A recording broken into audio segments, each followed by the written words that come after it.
Hey everybody, Bobby here from the GM table, and we're doing something a little different. We're doing a mini review because I have a newborn, and this is about all I have the time for, but it's only going to be for a few weeks.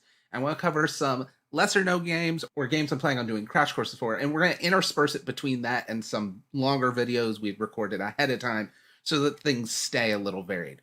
But with that, as of now, last week we did a crash course for Kids on Bikes, and this week we're going to review the sequel, Teens in Space. You may have heard of it. I hadn't heard of this game until I started looking into Kids on Bikes, and I love this game. I actually love the system in this more than Kids on Bikes. And yes, I said the system of this, while it is technically the same system as Kids on Bikes, it's refined and tweaked and very much an evolution of it, even to the point that the numbers aren't even one for one, such as the combat table in Kids on Bikes goes up every 3 points, creates a worse situation.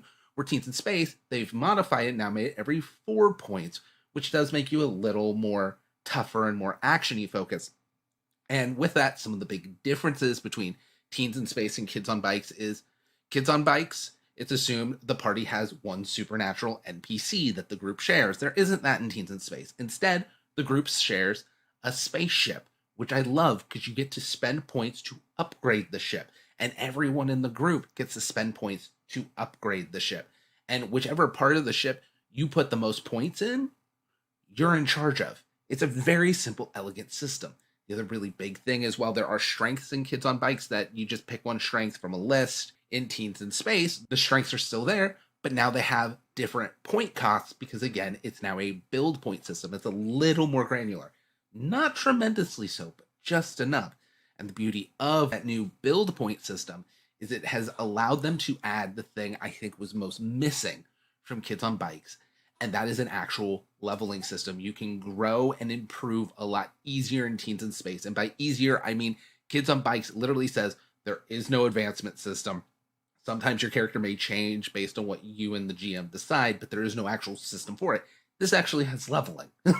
This has character improvement and character growth baked into the system, which also means campaign play.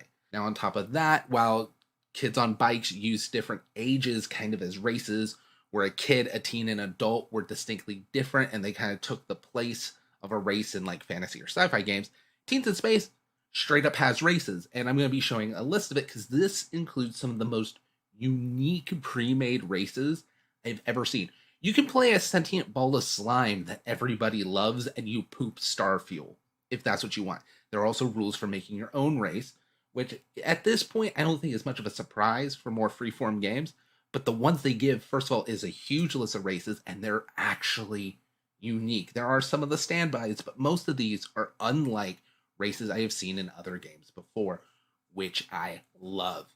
Again, this is a short mini review. I think I'm going to go more in depth with Teens in Space when I have the time, but this is something I really suggest you check out.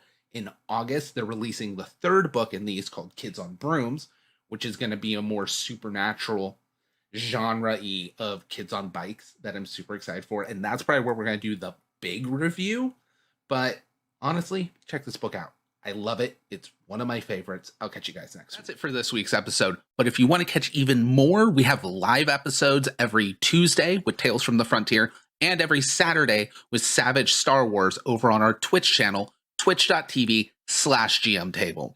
Also, as always, you can catch episodes a week or even more early over on our Patreon, patreon.com/GMTable. If that doesn't suit you and you still want to help support the channel, we have a brand new merch store in the link down below with all kinds of mugs, t-shirts, mouse pads, all that cool stuff with Wild the Wild Die, table flip shirts, all of that. Check it out below. Anyways, we'll catch you guys next time. Bye.